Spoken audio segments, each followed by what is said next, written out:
Hello everyone, I'm Shazad and you're watching Fast 360 News. Here are the top stories.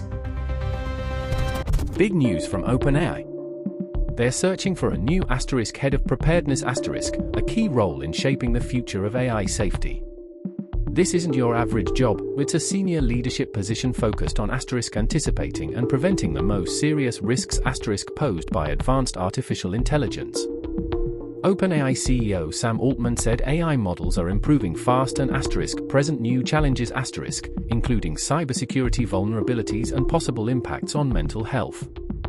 The person in this role will lead OpenAI's preparedness framework meaning they'll help decide how to identify, evaluate, and manage dangerous capabilities before they're released. This job reflects a new era where companies like OpenAI are investing seriously in AI safety, not just innovation. They're aiming to prevent misuse of powerful technology before it happens. As AI becomes more capable, roles like this could shape how the technology is regulated, deployed, and used responsibly around the world. Thanks for watching.